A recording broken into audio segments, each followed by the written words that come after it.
History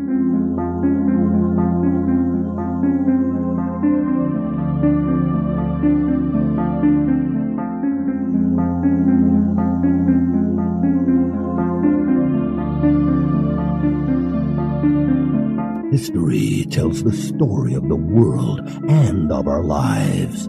Sometimes that history goes bump in the night.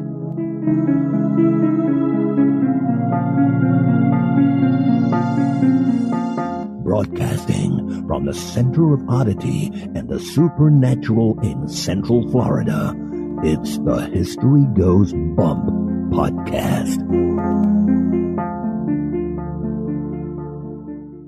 Hello, you spooktacular people. Welcome to this 263rd episode of the History Goes Bump podcast, Ghost Tours for the Theater of the Mind. I am your host, Diane. On this episode, I'm bringing you a location that is in Canon City, Colorado. It's the Holy Cross Abbey, and I'm going to be joined by 4 other people. We're going to have our listener, Cheryl Lynn, who suggested this location to me, and her friend Dennis Batchelor of Simply Ghosts, and 2 other investigators, Cindy and Sean, and they're going to share the history and the paranormal experiences that they've had here at the Abbey, and they've had a lot of them. I think you're really going to enjoy this. You probably can tell by the sound of my voice that I have been hit by the evil demon known as summer cold. So sorry that my voice is going to be a little bit off and I sound a little stuffy. Thankfully, we recorded the interview before I got hit with this, and they do most of the talking, so you won't have to listen to my stuffiness through the entire show. Before we get into talking about the Abbey, we have some people to welcome into the Spooktacular crew. Tazara, Matthew, Sarah with an H, Mandy, Sue Ann, Angel, Jeffrey, Katie with an IE, Ashley, and Terry with an I. Welcome, everybody. And now, this moment in Oddity.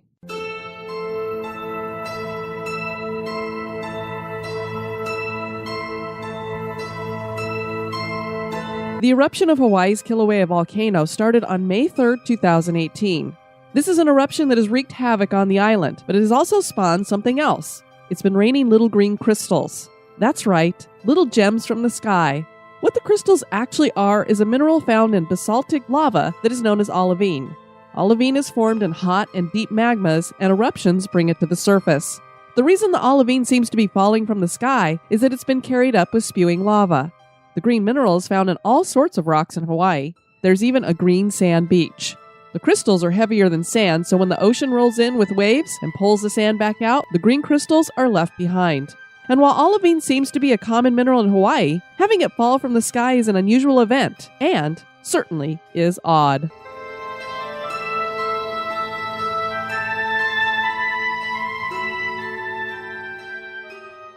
This history podcast is haunted.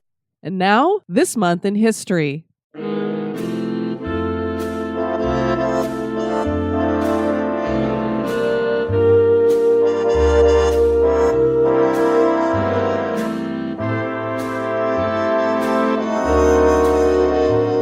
In the month of June, on the 24th in 1948, Soviet Russia began a blockade of Berlin known as the Berlin Blockade.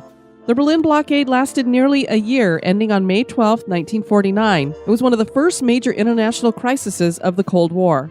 This left West Berliners isolated and without food and other supplies. The Allies, which were made up of air crews from the United States Air Force, the British Royal Air Force, the French Air Force, the Royal Canadian Air Force, the Royal Australian Air Force, the Royal New Zealand Air Force, and the South African Air Force, responded with an emergency airlift that ended up being 278,000 flights, delivering 2.3 million tons of food, coal, and medical supplies. The Soviets allowed the airlifts to continue without disruption because they feared starting a war. The operation was so successful that it was delivering more supplies than had been previously transported into the city by rail. The Allies continued their deliveries until September of 1949.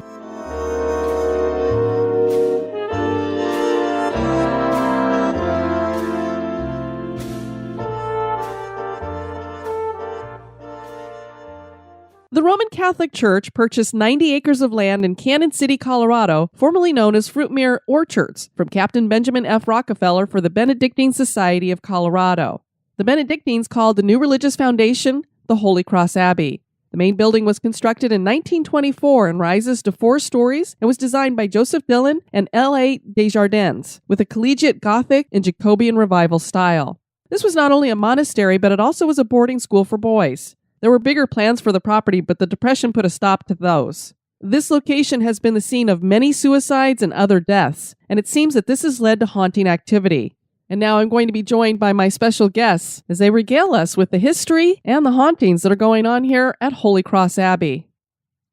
I am so excited. I am joined by Cheryl Lynn, Dennis Batchelor, and they have their friends Cindy and Sean with them as well. And they are going to be talking to us about the Holy Cross Abbey, the history, and of course the hauntings that are happening there. And this is in Colorado, so this is a state that I used to live in. So I'm really excited to hear about a place that unfortunately I didn't get a chance to see while I was living there. Now I'm going to have to go back and see it. Welcome to the show, guys. How are you? Good. Awesome. Well, the first thing I always ask everybody is, what got you into the paranormal? And Dennis, why don't we start with you? Okay, actually, it's kind of funny because it was a possible UFO abduction thing that got me started, and that was back in the 1970s. To this day, I don't claim that I was abducted. I was just trying to see what happened to a particular time loss, and I won't go into details about that story, but it led me to Ed and Lorraine Warren. And obviously back in the early 70s, we didn't have the internet and whatnot to contact one another. So everything was through snail mail, and it's like I'd write them a letter and send it off, and they'd get it. About 3 weeks, they'd start responding to it. So a month later, I might get a response to the questions that I was asking and whatnot. And at the time, they were kind of the leading authorities of the paranormal stuff because it wasn't as popular then as it is now. And so even though I didn't quite agree with some of their ideas and philosophy, they still kind of nurtured me through all these letters back and forth and kind of sparked my interest more so into the paranormal direction. Then I didn't buy the house, but I was renting a house before I bought my house. It just happened to be on, and if you're from Colorado, I don't know if you were in the Denver area or whatnot, but there are major streets that run north and south through one end of Denver to the other end. One of the main thoroughfares was called Wadsworth. Well, Wadsworth had the Wadsworth Ranch, and it consumed about 10,000 acres. And just by dumb luck, I had rented the old Hans house from, of course, Ben Wadsworth had died. This person that owned the house was renting the house. I was doing remodeling stuff on the house in exchange for some of the rent there. At any rate, we had the old ranch hand house. And as you went out the back door, you go down some steps. Somebody had enclosed the back part of the building so that the old cellar door was actually underneath this addition that they added on. And then you could go either into the backyard from there or you could go down into the cellar. And at the time I was doing black and white photography. Even me, and I'm short and fat, still handsome, but at any rate, I couldn't stand up in the cellar because it was only about 4 foot. So I asked the owner if I could dig out the cellar enough that I could do my darkroom stuff down there. He said he didn't have a problem with that. Well, for that next week, every night when I got home, I'd go down and I'd dig for about a half an hour or so. And about the third night, I dug up a bunch of child's toys, an old rosary, and a plastic bag with, believe it or not, Davy Crockett's obituary in it. Whoa. But I started to tell you, in the backyard, there was the remainders of two foundations. They were like 12 by 16, one going east and west, and then another foundation off in the other corner of the yard going north and south. Later on, I found out that the family that lived there originally and was running the ranch for Ben Wadsworth, there was a family in this little tiny house of 16, including the parents. They had big families then. So an epidemic went through in the early 1900s and killed like 7 of the children. Oh. Daughters and 3 of the sons. Well, I found out that even though the main house was only about 600, 700 square feet, the back part where those foundations were bunkhouses. The girls had a bunkhouse and the boys had a bunkhouse. So when they lost all those children, somebody had buried their rosary and some of their old toys and stuff underneath in that cellar, and I dug them up unknowingly. So long story short, we had been there, and just shortly after I dug all that stuff up, I went to one night, closed the back door, and it had the old-time dead where you have to kind of flip it down in order for it to latch the deadbolt, the old skeleton key doorknob, only we had glass doorknob. And I went to lock that deadbolt one night leading down to the cellar, And as I started to walk up to it, I was about 2 or 3 feet away from it. And the doorknob started spinning really, really slow, clockwise, faster and faster and faster. And then it just stopped. Wow, that's weird. Yeah, I was like 18 or 19. I'm kind of thinking, I wish Dad was here about it now. Wondering if I should open the door and look behind the door, or I opted just to reach over and flip the deadbolt and lock it. I never looked to see if there was anything behind that door. But again, it just sparked my interest into the paranormal. And then I got hooked because more and more things happened into that house that were just so incredible. I was hooked. And my enthusiasm switched from the UFO stuff into the paranormal. And as I say, that was about the mid-'70s then, I guess. And ever since then, I've been doing it. So I've been on hundreds, probably thousands of investigations now. That's great. I used to live at 120th and Wadsworth, so I know exactly what you're talking about there with that street. Yeah, Wadsworth Boulevard. Yep. And this was in Old Town Arvada. That was part of the Ben Wadsworth Sure. Ranch. Mm-hmm. Yeah. Okay. Yeah, I know exactly where that is. My sister used to live in Arvada as well. Well, to think it was almost an anal probe from aliens that got you started in all this. Yeah. That's still an interesting story. There's 4 hours I can't account for. Wow. And I'm not saying I was abducted. I'm just saying that's kind of where I started. Sure. It's weird enough to make you want to find out more, for sure. When you lose 4 hours, that's not normal. Well, Cheryl, what got you interested in the paranormal? That's a good question. I mean, I've always been interested in it. I was thinking back, like when I was a young kid and teenager, and I was always interested in it, but I really never did much. And then later on, well, and I think also being in nursing and working on night shifts and seeing you see some crazy things. Sure. And it makes you wonder. Back in 2004, I bought a house that both of the previous owners had passed away in, of natural causes and several years apart. To me, I felt they were still there. I mean, I had some strange things happening, so I started getting involved with some paranormal groups and exploring it more and doing some investigations and becoming really involved with the paranormal community. And it just kind of went on from there, and here I am still doing it. Great. And Cindy and Sean, if you guys want to chime in and talk about your interest in the paranormal, you're more than welcome to. They're pointing at each other. All right. Yeah. Back and forth we go. This is Sean. My parents worked in this field for quite a while in the 70s along the same timeline that Dennis was talking about. They did a little more of the mediumship side of things on the paranormal and help people in personal residences and so forth. But I wasn't really interested in it. I came out of the military of 26 years, met Dennis. Part of it really was just so many things that actually happened at the Abbey. It's right down the line of what we're talking about, which is a wonderful location, the Holy Cross Abbey. And I saw a full-bodied apparition at the Abbey, and I'm like, okay, I gotta see if this is something that is entirely true, or am I looking at things from a post-traumatic stress disorder issue, coming out of the military, coming out of Afghanistan? You're Sure. going, okay. And after that, Dennis knows I went into equipment. It's all about the equipment. And just to validate this, and it's just so many wonderful different interactions and so forth with the paranormal, and it's just expanded from there. I really enjoy helping people, and with a sense of purpose coming out of the Air Force of 26 years, I just felt like this was the right thing to do, is join a team, then lead a team to help others in businesses or homes. Well, thank you for your service, Sean. I really appreciate that. Well, thank you. How about you, Cindy? Well, I always had an interest in the paranormal world and really didn't go looking for it until one day went to Gettysburg and stayed in a building from the Civil War period. It had 100 bullet holes on it. It was a makeshift hospital, and started having experiences that were unexplainable. And it almost becomes an addiction. You get hooked. And again, then in comes the equipment to validate things. In 2005 is when I started basic EMF meter. More of the experiences were being touched, chandeliers being moved, objects being misplaced, replaced in your room, from Jew harp singing, like a harmonica, playing the soldiers marching through the building, chanting, to footsteps in the attic. It just went on and on.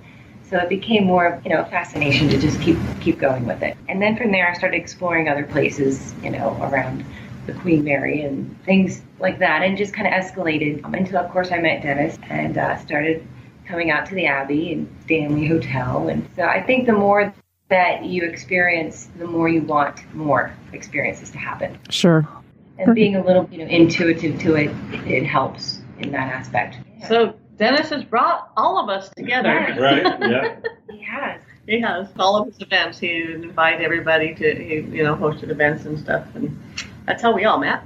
Basically, what I do is go across the country and I find these venues that are nonprofit, falling apart, that are strategic. History's kind of my thing. I love history. And I would find them, and they obviously were getting private funding and they were just limping along. And I would hold these events and then give 100% of the proceeds back to that venue to go towards restoration and Nice. stuff like that. And so that's kind of what I did. And that's part of my simplyghost.com. That was our efforts, is to keep these venues alive for future generations. Well, I love that because, sometimes people get a little bit upset that some of these historic locations are running ghost tours and letting people come and investigate. And I've never really had an issue with that because I know that that's what's helping put a new roof on that building and getting the restoration going, because sometimes there's no other way to get that done. And since it's so popular, it's a great way to make money to do that. So I appreciate that you're doing that as well. Yeah, thank you. Well, I have been down to Canon City to the Royal Gorge. And that is just beautiful down there, but I don't really know much about the city. Did you want to share a little bit about the town? The city originated in 1856, and it started out as a territorial prison for the state of Colorado. And there wasn't nothing in Canon City other than the prison. And then eventually, several years, they started building up a main street. And then, of course, the families needed schools, so they put in the school system. And Canon City then got the railroad station through there, and then that's what kicked off the town. Railroad brought in all the business, and the town took off from that. Later on, then Royal Gorge, I think it started coming around in the 1930s. And, of course, it wasn't built, I don't think, until the 1950s, the expansion bridge.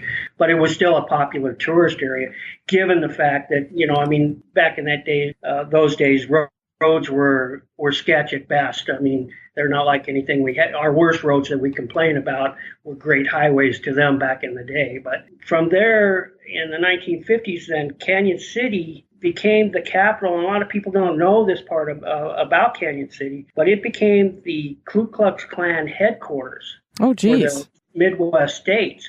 And it was actually headquartered out of an old abandoned hotel now that I understand is actually being auctioned off. But the St. Cloud was a great big 4-story structure that sat on Main Street. And that was the headquarters for the Ku Klux Klan. Now, I've been lucky enough to have been one or two people, and I was able to do it twice, investigate the hotel after it closed down.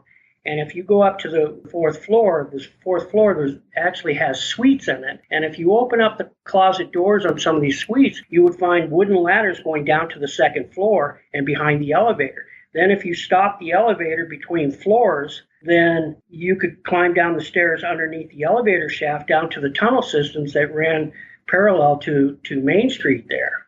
And that's how the Ku Klux Klan members would go to the brothels or go to their meetings or that's how you could leave the hotel and come back to the hotel without ever being seen. It also connected to the depot and to one of the local brothels. It was interesting when the Ku Klux Klan would have meetings. There's old photographs and stuff that you can find where they're saying, in order to kind of keep it a secret that they were having a meeting that night, the guy at the drugstore would put out a sign, ice cold Coca-Cola, but cold Coca-Cola was spelled KKK. And there was a meeting that night. And then it was up to them to figure out where it was being held and where he met. So that was interesting in itself. But the Abbey came in, the Holy Cross Abbey. It was originally owned by Rockefellers, and it was Fruitmere Orchards. And it consumed 680 acres. Archdiocese came in, and the Rockefellers sold them 280 acres for the price of $1. to take over that property. So they took over the property, and the initial idea, Joseph Dillon and Jason Jardins, they were the architect for Notre Dame. And that was kind of the idea between with the Abbey, was this was going to be like a Camp David for the Pope. They were going to build a huge football stadium and all these little outbuildings that had its own power plant. It was going to become, like I say, the next vacation place for the Pope. Well, then the Depression hit. In 1932, Father Cyprius A. Bradley, who was the first abbot at the Holy Cross, he was not a good finance guy, and they were already $2 million over budget, and they'd only built the monastery, which is 5 stories if you include the basement, and then they had the dormitories for the boys called Ulithorn Hall. Those were the only 2 buildings that were built, and they were already $2 million in the hole. Now you gotta remember, this is 1928, 1930. That was a massive, massive debt. Yeah, that's a lot of money. So he just about broke the Abbey, and there was discussion between the archdiocese if they just scrapped the whole idea. They brought in another abbot to replace Father Bradley, and he was able to turn the whole works around, and that was, can't remember his first name, but it was Father Ulithorn. He managed to bring the Abbey back into the black. Now, the Abbey, then it started out, it had 75 students from all over the world. Some of them were rich families that would send their boys to boarding school. Some of them were problem kids that this was the last resort before they went to prison. So it was kind of a mixed population of boys going to school there. But after the first year, they had grown to over 400 kids, and it continued to grow from there. Now, the Abbey produced their own vegetables, their own livestock.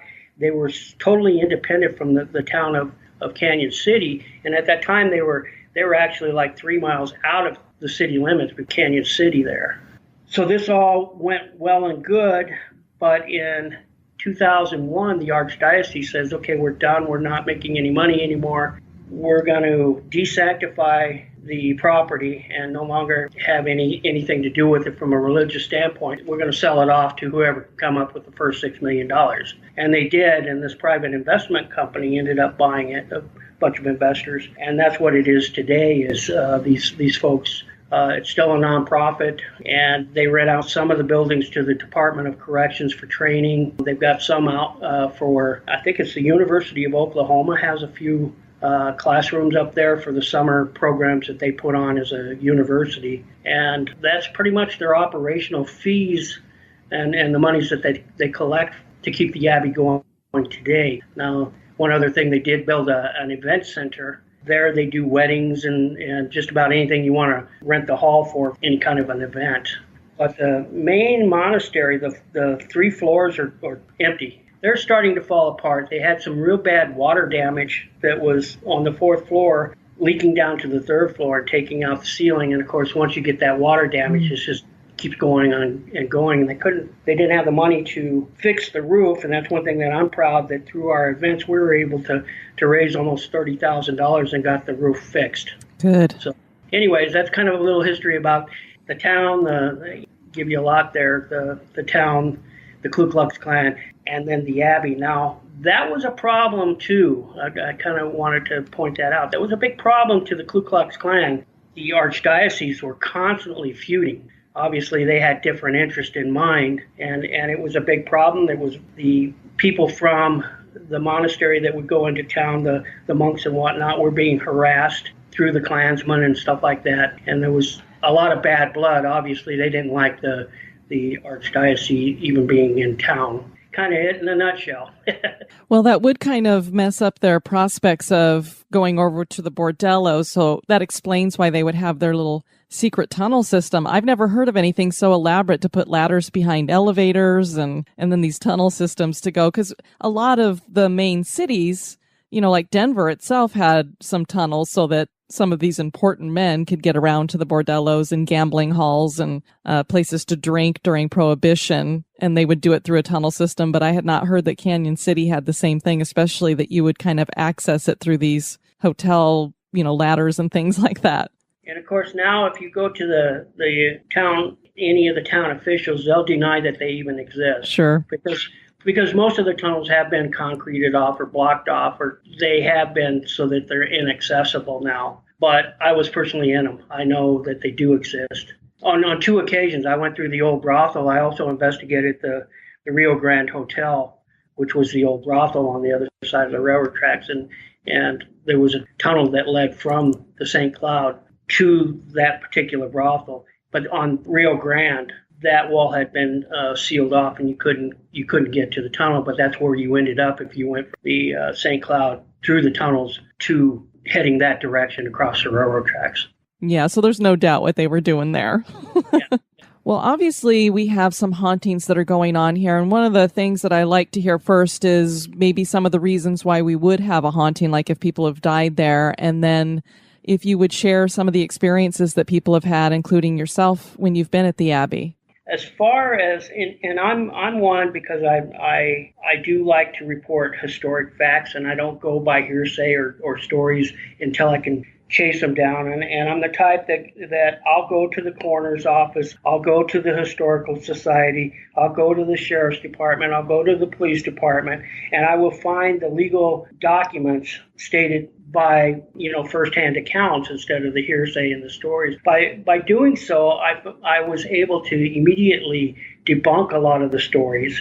But to find information on the Abbey in particular was one of the hardest places that I'd ever tried to find any historic information, because the archdiocese handled everything internally. They didn't go to the police. They didn't go to normal sources like the outside public would. They kept it within themselves, and they policed the monks and the priests and the bad children internally. So there's not a whole lot you can go in and say validate by finding articles or police records or something like that. So it was very difficult. Sure. But the few that I did find, there was several suicides that took place. There was, of course, nobody likes to talk about it, but there was some molestation stuff that went on. Mm-hmm. There is some factual stuff because there was one priest in particular. His last name is Chung, and I don't recall his first name. And he's actually buried in the cemetery towards the outside fence there at the Abbey. But he was accused of molesting one of the little boys.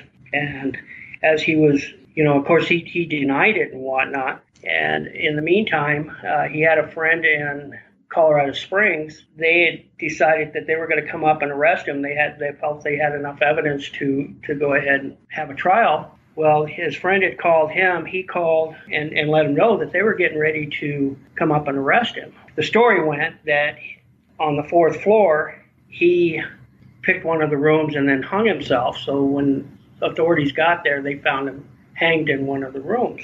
The fact of the matter is, first off, each level of the monasteries is kind of like, the levels are according to almost like rank.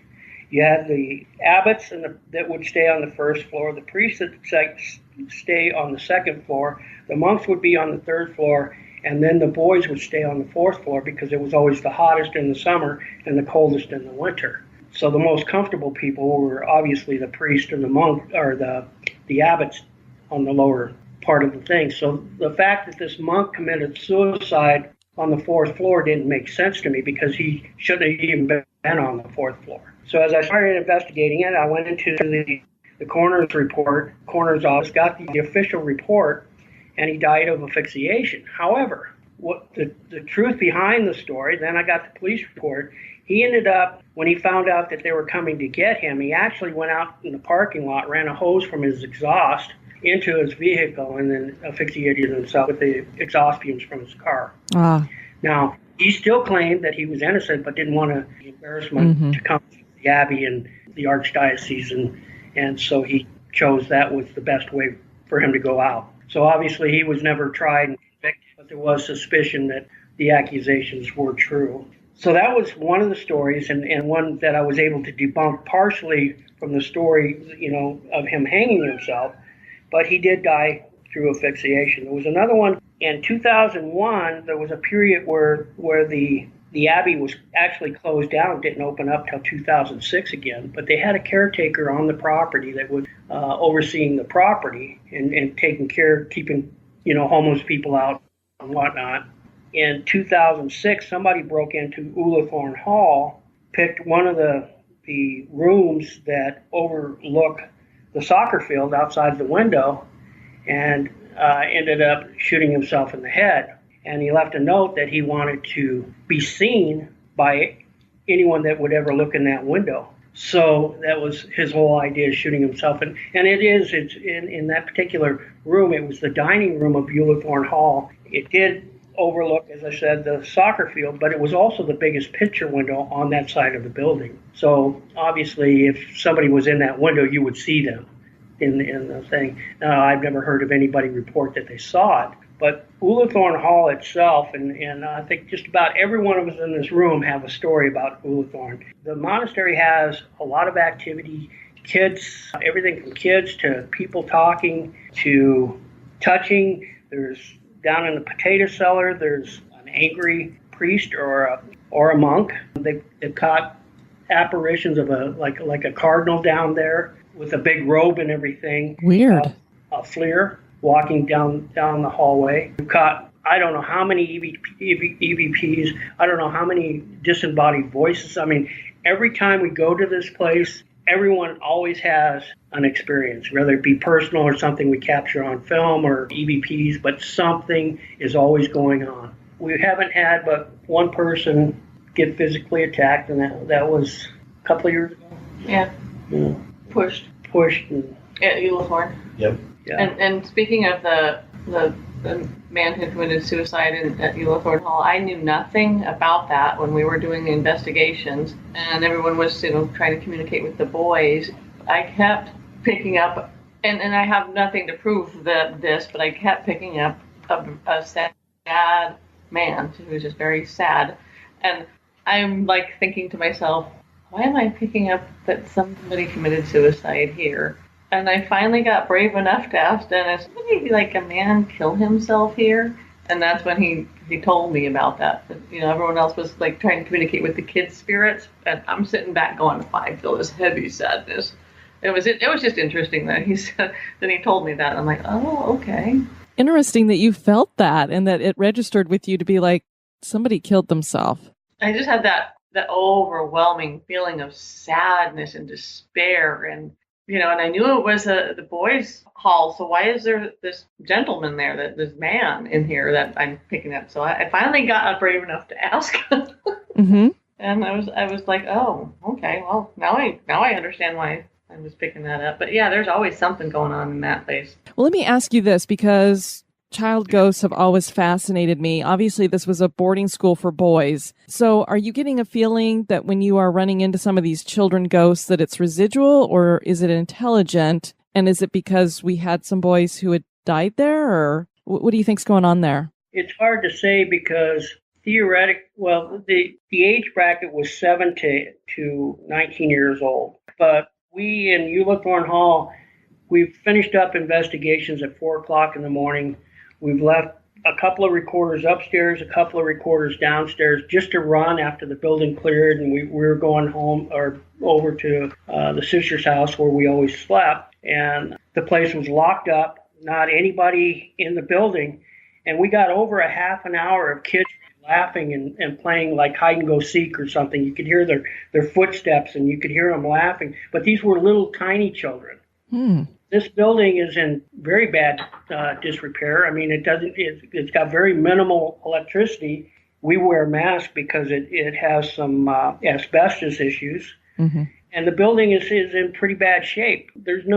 Trust me, there was no kids in there at 4 o'clock in the morning. And yet we got we got a full half an hour on two different recorders of these kids running up and down the hallway all night. Why? I don't know, because there wasn't any kids allowed in that age bracket. So I don't know if it's something residual from maybe back when it was the Fruitmere farms, or it was, because it was built on that ground. Now, there was a story of a little girl that drowned in the irrigation ditch that ran through there that fed the orchards and whatnot, but not a group of kids. So I can't figure that part out. A lot of the hauntings and the people or the spirits that we've come in contact with, there, there's some girls. It was an all-boys school, so why would we come across little girls? I can't figure that out. There's a lot of questions with the Abbey, but I can guarantee you that there's so much activity at both locations, you'll leave scratching your head every single time. So when you get some of these EVP, what kind of messages are coming through to you on them? We get anything from one word to sentences. And Sean's got some pretty spectacular EVPs. Well, one of the EVPs that I captured just on the main floor was what sounds like or indicates somebody recognizing me and says my name. Oh, so it was quite intriguing for me, because that was actually one of the first EVPs I captured. So I'm thinking maybe since this is the first time I've been here, they're recognizing who I am and saying that's Sean. And it literally sounds like Sean. And so I'm like, oh, that's quite interesting. That's just one of obviously the many. Thank you. So that would be more than interesting to me. That's like, I might have to pee my pants and run. If it said first of all, saying my name would be bad enough, but in that way. People have told me that, but I think it just intrigues me a little more, just to dive into that piece of it.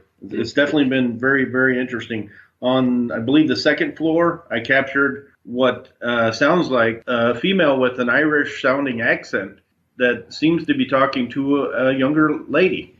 It's not really clear. It's not a Class A EVP, but it's intriguing. And, okay, this is not something I've run into again. So I haven't heard the Irish-sounding female again, but it's like once in a blue moon, you get some interesting things that they're added into this location. And that's just a couple of the examples. And I've gotten easily over, I'd say about 900 EVPs in the Abbey over the times.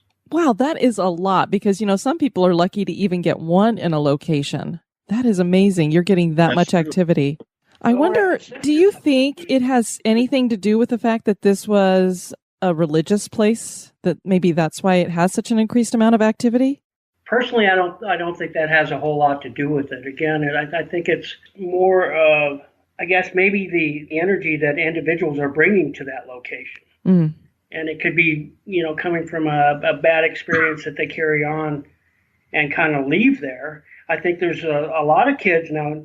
Now, there are some kids that went to the Abbey School, and it was the most wonderful time of their life. They loved everything about it. They fit right in. It was a turning point in their lives, and they went on to be, very productive and outstanding people in the community, and it was just a wonderful experience. But I do know of stories where it was a nightmare, an endless nightmare for some of those kids. There's one particular story, again, at Eulethorne Hall, about a little entity that we came across. And I say I've never claimed to be psychic or any of that. I'm strictly scientific, and I use equipment and try to validate through that way. And then I as I said, through historic fact, I'm able to validate information, but I'm not a psychic by any means. Sean, Cheryl, they both are. And then there's on this one particular occasion, I was with Gypsy Moon. She's down in Dothan, Alabama, and we were having an interactive conversation. First off, she asked me, is there a small room where it's not a closet, but bricks on both sides and a small door? And I know the place pretty well. What she was describing is where the Eulethorne was built in 3 sections, and there's actually a section where the walls don't even touch, that's only about 1.5 feet wide, and they decided to put all the plumbing pipes through that little corridor. And it's not even really part of the building. It's just kind of, they put a roof over the 2 breezeways to marry the building together. And so I told her about that. She got down, and all of a sudden, immediately, personality changed. And I'm leaned against the wall, and I'm probably 5 foot away from where she's knelt down on the floor, and she's talking to this child. Well, she gets out of this child. His name was Ken. He didn't like to be called Kenneth. He didn't like to be called Kenny. His name was Ken. So she says, there's a nice man behind me. This is Dennis. He wouldn't mind if you touched him. Why don't you go ahead and touch him? Immediately, my hand got so ice cold. I mean, my whole arm was like frozen. I didn't see anything. She says, oh, is that you touching my hair? And on video, you could see, and I'm not close enough that I can even touch her. We're the only two in the building, but you could see her hair being rolled up. Whoa. So this, all of a sudden, the camera dies. We didn't realize it, and 45 minutes had passed, and we'd had this interaction going on with this child, and then all of a sudden he went away, but we heard at the end of the hallway, we heard Gypsy's name being called. We look up the hallway and we see this apparition run from one side of the hallway to the other side of the hallway. So we go running up the hallway and go into this room. This happened to be the room where the headmaster stayed. So he had his own bathroom. And as you enter his apartment or his room, he actually kind of had a little sitting room, then his bedroom, and then a bathroom. So he had a huge room because most of the rooms just had the bedrooms. When it went into this room, there was a love seat blocking the doorway between the bedroom and the sitting room. And I saw the apparition shoot into the back room towards the bathroom. So I moved the couch and I go shooting into the bathroom. Well, there was this little closet in the back of the bathroom that led to a secret wall in behind the thing. And that's where I lost him, crawling into that secret wall. But Ken has been seen and heard from by several people. We set up trigger objects like balls and things in the hallway. Cheryl, you could probably elaborate on the ball story. I was recording when we were in there. You could hear a bouncing ball on the EVP. And it sounded like a one of those, not like the big inflatable balls, but kind of like a little ball just bouncing. Boing, boing, boing. I couldn't explain it. There was nothing making that sound while we were there. The thing about that was the following year. The ball was still in the hallway, but somebody had flattened it. It had no air in it. And as soon as I said, "Oh, look, there's the ball," I said, "Oh, it's flat." The bouncing stopped. Whoa, that's weird. And I have all that on EVP. And I just had it on my phone. I just turned on the recorder. We're through. Yep, it was kind of crazy. Yeah, because I'm not used to hearing somebody say that they picked up an EVP of a ball bouncing to begin with, and then to actually have a ball there, but one that can't function in that way. And then when you make that comment for it to stop, it's just, I don't know, it's weird. It's almost like they were like, oh, that's right, I can't make it bounce, so I better stop. It's just... I mean, just stopped as soon as I said, oh, it's flat. You know, Dennis, you mentioned that this apparition went behind this secret wall, and it's this child. I don't know. It makes you wonder, is it just that he was hiding in this place, or was he leading you to something that might have happened there behind this secret wall? I didn't really finish that story, did I? As it went on, that was during one of my events. So later on, I did some research, and I was able to find that there was a Ken. The Ken came with some psychological problems. He had some issues at home and things going on in his life. So he was a problem coming into it. He was pretty much, his self-esteem and everything was destroyed to begin with. He stuttered as well. And the headmaster, I don't know what they call him, there's a headmaster on each one of the floors that runs the dorm or something. Well, he used to make fun of him. So all the kids in the dorm figured he could make fun of him. They did too. So he was constantly being picked on. He's one that I suspect, and I looked and looked and looked. I kept coming up with dead ends, but I have a feeling that he was one of the suicides that took place. Later on, he ended up killing himself because he couldn't take that. Being bullied. Well, it happens today, so I wouldn't doubt it happened back then. So I suspect that that's the reason he's still there. It's sad because every now and then I get a few people that will join one of my events. And one thing I do not allow is provoking and belittling the spirits. And I don't care if they're, I just don't put up with it. And I had one instance where the guy came in and started belittling Ken without even knowing the story behind Ken, and I had to stop him from doing that because Ken had been through enough abuse in his lifetime and he didn't need to have it in the afterlife too. And trust me, I mean, I'm a skeptic believer. I really have soul before I'll ever go to, I'll try and validate and prove anything scientifically before I'll ever jump to a paranormal conclusion. I'm not one that believes in orbs and all this other stuff, although I have seen stuff that I can't explain. I'm not like you see the guys on TV where everything's, oh my God, That's Father O'Malley coming back to life, and he's getting ready to haunt us because I saw a dust orb or something. Yeah. I'm the same way. I've had enough experiences in my life that I know there's something out there going on that I can't explain, but I don't know necessarily that it is a ghost, or I'm a skeptic as well when it comes to that stuff. I was going to ask you, since Ken was known to stutter, has he stuttered in any of the EVP that you've picked up with him? Never. Interesting. That maybe he doesn't do that in the afterlife anymore. No. Another thing, too, that you'll pick up occasionally is not so much at Ewithorn, but we've had it happen, especially over at the Abbey, is the EVPs are in German. And come to find out, the nuns, there was 18 sisters originally that were there with Father Bradley when they opened up the Abbey. And basically, they were hard-working women. They cooked for everyone. They did all the laundry for everyone. And they were also teachers. I mean, they worked their tails off. But they weren't allowed past the second floor. They could go up on the first and second floor. The interesting part was they were all from Germany. They didn't speak English.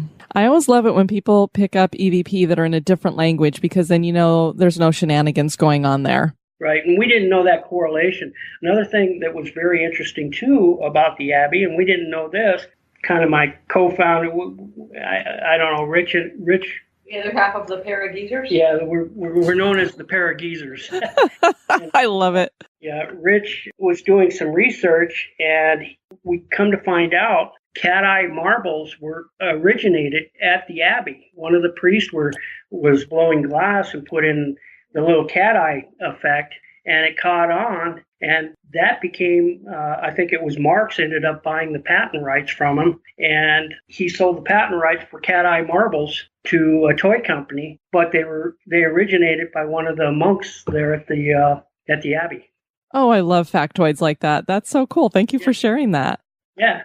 We were doing some investigation down in the basement. Was that the kitchen area or down the hallway? At the Abbey? Yeah. Yeah, the monastery. Down by the potato cellar. Uh-huh.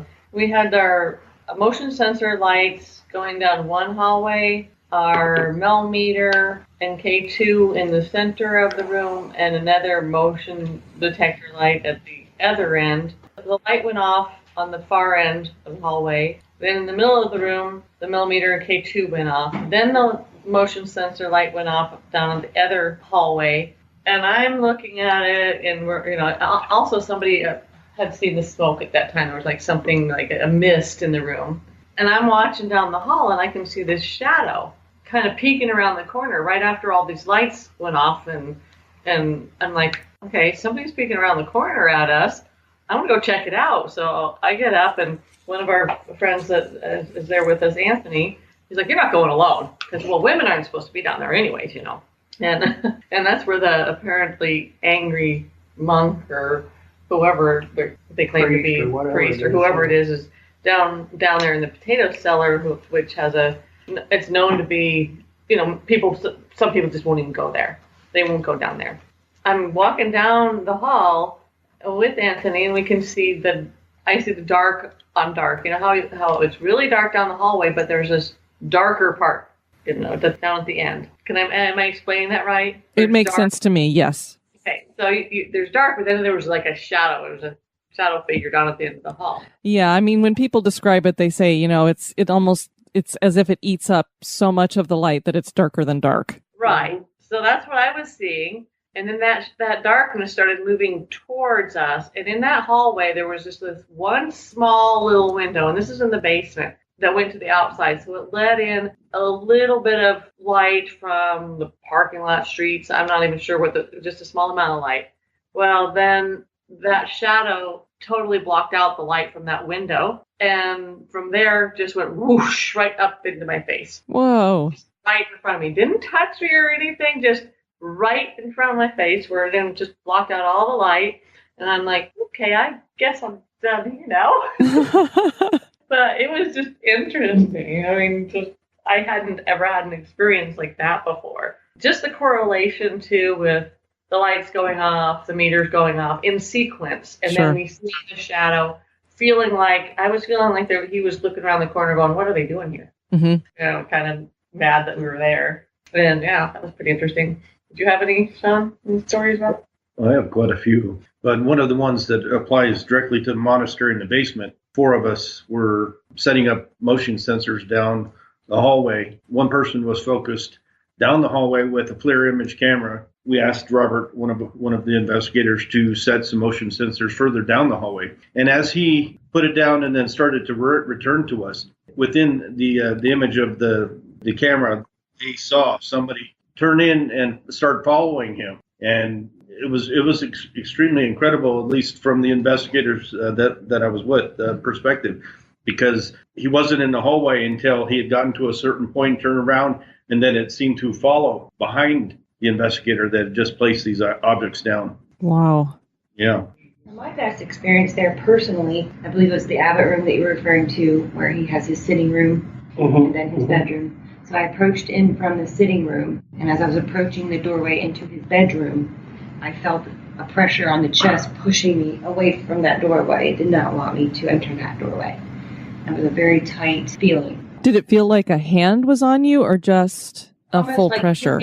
the chest saying, no, you're not coming in here. Oh. That push, kind of back. And that tend to happen a lot to women in that particular area because the sacristy was back there. Oh, okay. And that priests would get together, and closets are still there. They were like all had individual closet spaces and drawers and stuff where they could keep their Bibles, their rosaries, their neck things, and their robes and all their personal belongings, and get ready for Mass. Women were not allowed beyond that doorway back to that hallway, and that was also where the head abbot stayed. So absolutely no women back in that area. And so any women especially that ended up in the sacristy, they get their hair pulled, they get pushed.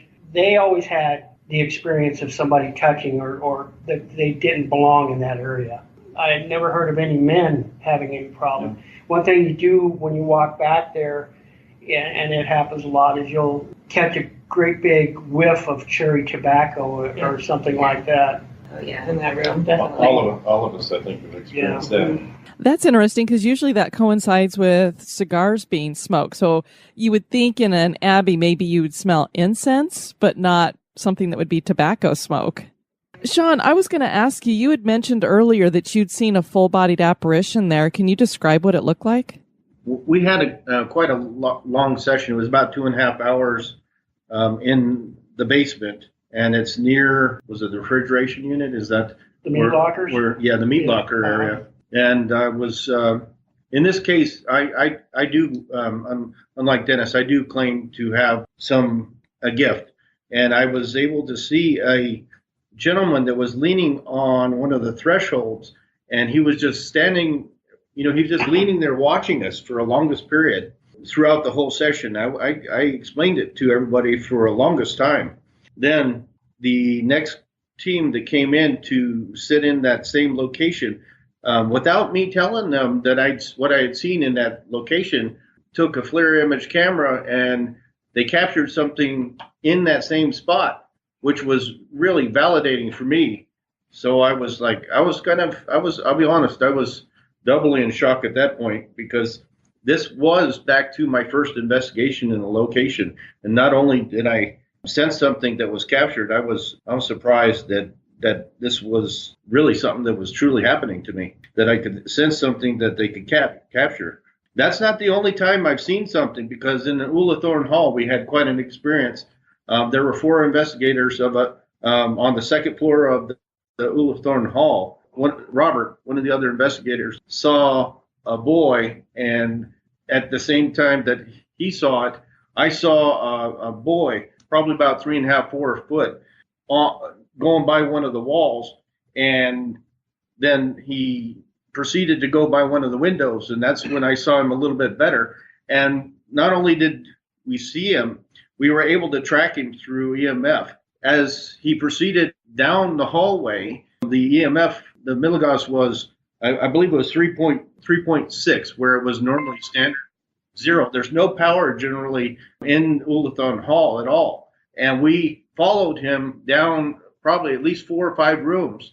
And it was so incredible that not only did we see it, but it also validated it with EMF that should not have been there. Wow. That just amazes me. We were amazed as well.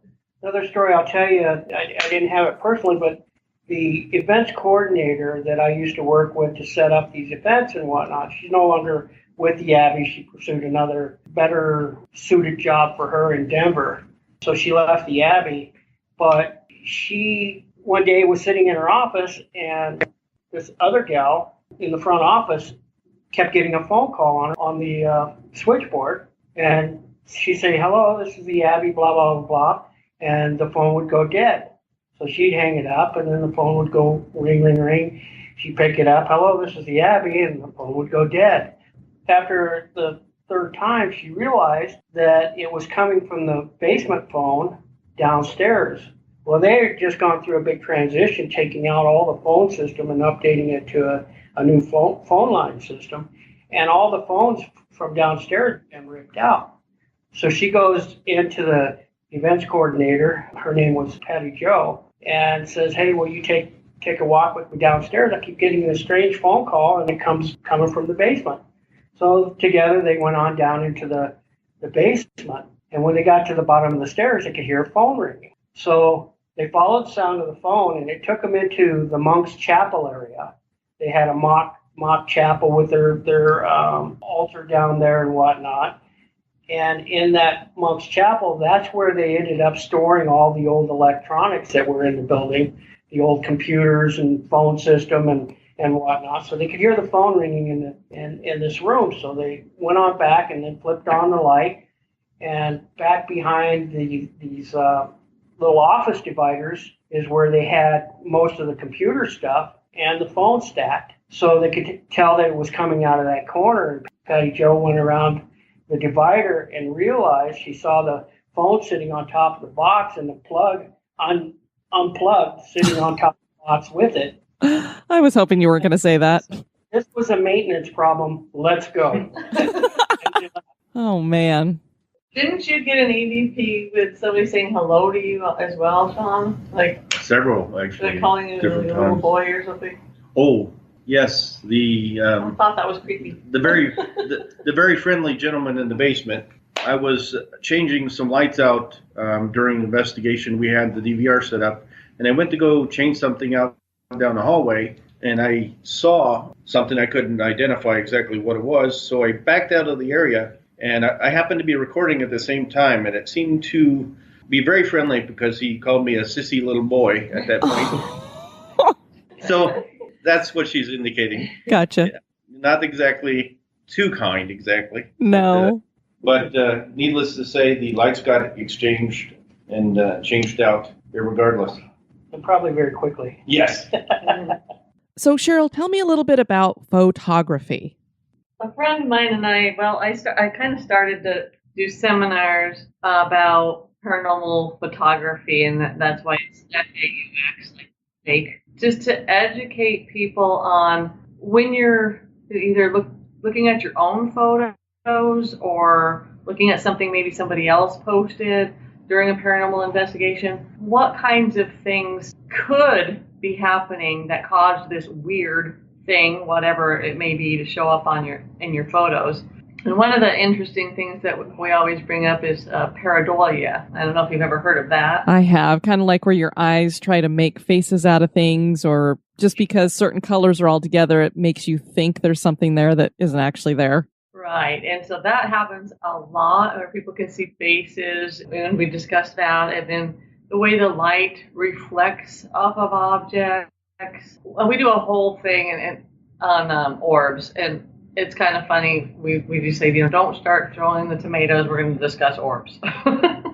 And what can cause orbs? What is it? Can it be dust, bugs, moisture, whatnot, and how that, when you're taking photos, how that, even one little tiny speck of dust, and you're just taking it right at the right time, and that dust floats in front of your camera lens, it can show up to be a huge orb. And a lot of different things what could it be? So let's try to figure out what could be causing this weird photo before we say it's, that's Uncle Joe. Mm-hmm. Sure.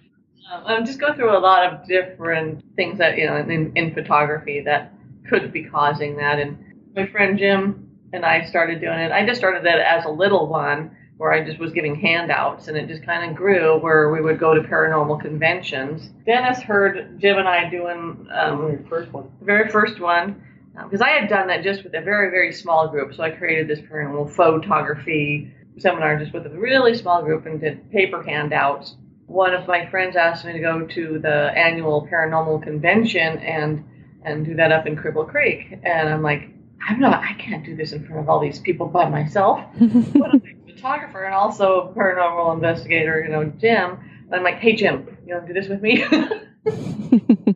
Dennis heard us up there, and then he invited us to present it at the She looked so nervous, so I had to make her do it again. It might want to lie. And it's really like scientific based, going into more photography and the pixelation and pareidolia and the lens flare and just all aspects of it. And then, okay, if you can't explain it away, okay, that was interesting.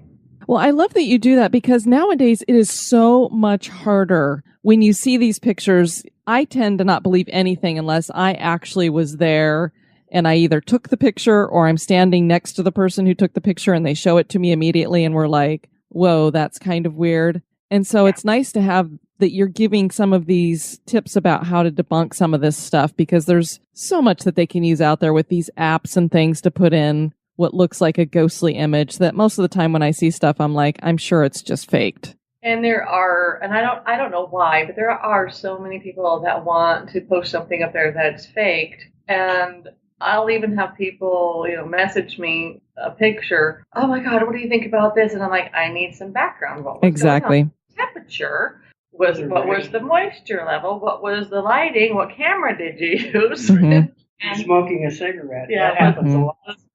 Oh, that could be your lens strap falling from the camera. And also, what was going on? Why did you happen to take a picture of a closet? Whatever. You just happened to catch that, taking a picture of something that most people wouldn't take a picture of. Exactly. Right. So why were you taking a picture of that? What caused you to take a picture of that? Were you sensing something? Were you doing an investigation? Was you having the detectors go off? I get all these people sending me photos. And I'm like, did you take 3 in a row? And did you? And then I don't really either. I'm like really skeptical. I don't believe all of them I see. I want to know the whole history, the background of why that photo is and all the other information. Well, it's exactly like you said, Diane. You kind of got to be there in order to make the call because you don't know all these details. Mm-hmm. Yeah. And it's just so easy for people to fake things, or just like you said, you catch the right angle of something and you don't even realize sometimes that you might have a light behind you that just happens to be reflecting in such a way, and then it bounces off of your camera. And it's just, maybe that's why you have that light anomaly. So pictures I just get really, really skeptical about. Yeah. And even with the cameras, you get the light hitting the inside of your lens the correct way, you're going to get nice big green orb. And then certainly like with iPhones, I've seen the green dot happens a lot in a lot of photos. It's just all figuring out where it's coming from and how it works. And we also have gone to seminars, and just for fun, we'll put up our green screen and we have a bunch of backgrounds of different haunted places, and someone picks out what they want. And we'll take a picture of them at the green screen and then put them in Waverly Hills. In front of Waverly Hills as a ghost. That's great. So yeah, it's just kind of something fun to do. And Dennis, could you share your website with everybody again? SimplyGhost.com. And is that the best place to contact you if people wanted to talk to you? Yeah, it's Dennis at Simply Ghost is my email. Okay. Simply Ghost on Facebook. Simply Ghost on Skype. He's just Simply Ghost. Simply Ghost. Yeah, it's just that simple. Well, Cheryl and Dennis, I want to thank you for joining me. And also, Cindy and Sean, thank you for joining us as well and sharing all of your experiences. I know the listeners are going to love it. You're welcome. Thank you for having us. Yeah, enjoy your show, by the way. Thank you very much. I appreciate that. All right. Well, you guys have a great night. And again, thank you so much. Thank you, Diane. Thank you. Take care. All right. You take care. Bye-bye.